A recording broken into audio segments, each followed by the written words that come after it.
ভবনের নিচ থেকে উপর পর্যন্ত প্রত্যেকটা জায়গায় ফাটা। আমি খুব আশঙ্কিত যে এই ভবনে আমার বাচ্চা এবং আমার ওয়াইফ রাখলে আমি কি আসলে এখানে ঠিক থাকতে পারবো কিনা। আমি এখানে আসছি আমার বাচ্চার সুস্থতার জন্য, কিন্তু এখানে আমরা এখন আমাদের প্রাণনাশের আমি আশঙ্কা করতেছি। যেভাবে ছাদের অংশগুলো জোরে জোরে পড়তেছে, বিভিন্ন জায়গায় দেখা যাচ্ছে তেমন কোনো রং নেই, রং উঠে গেছে। এগুলো যদি সংস্কার করা না হয় তাহলে আমরা যে রুগী হয়ে হসপিটালে আসি, আরো বেশি রুগী হয়ে হসপিটাল থেকে ফিরে যাওয়ার সম্ভাবনা থাকে।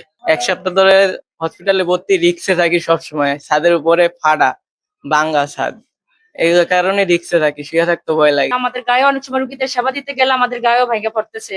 তারপরও আমরা রুগীদের কথা চিন্তা করে আমরা সেবা দিচ্ছি, আমরা অনেক রিস্ক নিয়ে দিতেছি, কারণ অনেক সময় রুগীদের কাছেও আমাদের কৈফিয়ত দিতে হইতেছে যে আপনারা এই বিল্ডিং যে ভাঙ্গা, আপনারা কর্তৃপক্ষকে কেন জানান না। কিন্তু আমাদের কর্তৃপক্ষ তো জানে যে বিল্ডিংটা ভাঙ্গা। কিছুদিন আগে একবার রিপেয়ার হয়েছিল এই বিল্ডিংটা, কিন্তু রিপেয়ার হইলেও এটা আবার ভাঙ্গা ভেঙেই পড়তেছে। বেশিরভাগ ভবনের অংশই পুরাতন জরাজীর্ণ অবস্থায় আছে। তো বিশেষ করে যে পুরাতন অংশগুলো, যে দুইটা বিল্ডিং এর পুরাতন অংশ, সেখান থেকেই ছাদ থেকে বিভিন্ন সময় পলেস্তারা খসে পড়ছে।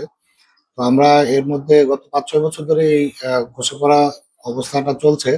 তো এর মধ্যে কয়েকবার রিপেয়ার করা হয়েছিল, এইচজিডির মাধ্যমে রিপেয়ার করা হয়েছিল। তো এখন আবার বিভিন্ন অংশ আবার আরো জরাজীর্ণ হয়ে সেখান থেকে বিশেষ করে পলেস্তারা গুলো খসে পড়ছে। তো এটা আমরা ঊর্ধ্বতন কর্তৃপক্ষকে জানিয়েছি মেরামত অথবা পরবর্তী কি পদক্ষেপ নেওয়া যায় সেই ব্যাপারে।